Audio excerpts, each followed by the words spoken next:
અધ્યાય 18 મોક્ષ સંન્યાસ યોગ ધ ફાઇનલ માસ્ટર ક્લાસ. જ્યારે જ્ઞાન પૂરું થાય છે અને યુદ્ધ શરૂ થાય છે, ત્યાગનો નવો અર્થ તમે અહીંયા જોશો. શું ખરેખર બધું છોડી દેવું પડશે તમારે? અત્યાર સુધી અર્જુન અને આપણને એવું લાગતું હતું કે ત્યાગ એટલે બધું છોડીને બેસી જવું, પણ કૃષ્ણ અહીં ત્યાગનો ખરેખર અર્થ સમજાવે છે. કૃષ્ણ કહે છે તારે કામ છોડવાની જરૂર નથી, બસ એ કામ પાછળનો હું એટલે અહંકાર છોડવાનો છે. દાખલા તરીકે એક ડોક્ટર ઓપરેશન કરે છે અને જો તે એમ વિચારે છે કે મેં આને બચાવ્યો, આ માણસને મેં બચાવ્યો, તો તે અહંકાર છે. પણ જો તે એમ વિચારે કે મારું શ્રેષ્ઠ મેં આપ્યું છે, બાકી બધું ઈશ્વરના હાથમાં છે, તો એ સાચો ત્યાગ છે. જવાબદારીમાંથી ભાગવું એ સંન્યાસ નથી, પણ જવાબદારીને નિસ્વાર્થ ભાવે નિભાવવી એ જ મોક્ષ છે. કોઈ પણ કામ સફળ કેવી રીતે થાય, આ પોઈન્ટ ગીતાના બીજા અધ્યાયમાં આટલી સ્પષ્ટતાથી નથી કહ્યો જેટલો આમાં છે. આપણે હંમેશા નિષ્ફળતા માટે આપણી જાતને દોષ આપીએ છીએ, પણ કૃષ્ણ કહે છે કે કોઈ પણ પરિણામ પાછળ 5 શક્તિઓ કામ કરે છે.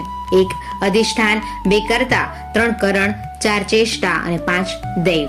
પહેલું અધિષ્ઠાન, તમારું શરીર અને જે વાતાવરણમાં તમે કામ કરો છો. કર્તા એટલે કે તમારી પોતાની માનસિકતા એટલે કે તમારું માઇન્ડસેટ. કરણ, તમારા સાધનો, મોબાઈલ, લેપટોપ, ડિગ્રી, જે કંઈ પણ તમે લઈને ચાલો છો એ કરણ. ચેષ્ટા, તમે કરેલી મહેનત.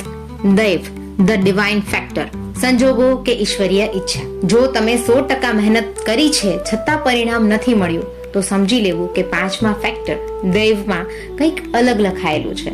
આ જાણી લો એટલે ટેન્શન ખતમ. સાચું સુખ અમૃત કે ઝેર? કૃષ્ણ અહીં એક એવું સત્ય કહે છે જે આપણને આજની લાઈફસ્ટાઈલમાં સીધું લાગુ પડે છે.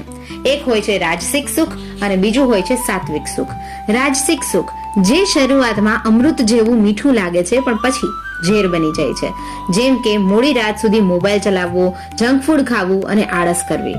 હવે સાત્વિક સુખની વાત કરીએ, જે શરૂઆતમાં ઝેર જેવું લાગે છે, જેમાં કંટાળો આવે, મહેનત કરવી પડે, અનુશાસન રાખવું પડે, પણ અંતે અમૃત જેવી શાંતિ અને સફળતા અપાવે છે. યથેચ્છસી તથા કુરુ, ગીતાની સૌથી લોકશાહી લાઈન.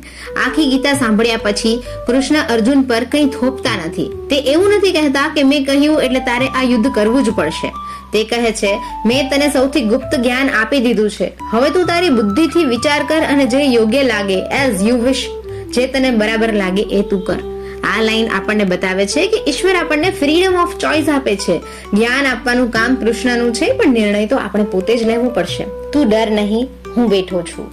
અંતમાં શ્રી કૃષ્ણ સૌથી મોટી ખાતરી આપે છે. જ્યારે દુનિયાના બધા લોજિક કામ કરવાનું બંધ કરી દે, જ્યારે રસ્તો ન મળે ત્યારે બધું જ મને સોંપી દે, હું તને સંભાળી લઈશ, તું ડરીશ નહીં. આજના માણસને પ્રેક્ટિકલ લાઈફમાં આ અધ્યાયનો ઉપયોગ કેવી રીતે કરવો? સંન્યાસ એટલે કે નો ઓફિસ? ના, સંન્યાસ એટલે કે નો ઈગો ઇન ઓફિસ. ભૂલ થાય તો? 18મો અધ્યાય કહે છે કે જેમ અગ્નિની સાથે ધુમાડો હોય જ, તેમ દુનિયાના દરેક કામમાં થોડી તો ખામી રહેવાની જ. એટલે કે પરફેક્ટ થવા પાછળ પાગલ ન થાઓ, બસ શુદ્ધ દાનતથી કામ કરો. વિજય ક્યાં છે? જ્યાં વિઝન એટલે કે કૃષ્ણ અને એક્શન એટલે કે અર્જુન બંને ભેગા થાય ત્યાં સફળતા પાક્કી છે. અર્જુનનો ચહેરો હવે મૂંઝાયેલો નથી, પણ મક્કમ છે. તે ગાંડીવ ધનુષ ઉઠાવે છે અને હવે યુદ્ધ ગમે તે હોય, કૃષ્ણ સાથે હોય તો વિજય નક્કી છે.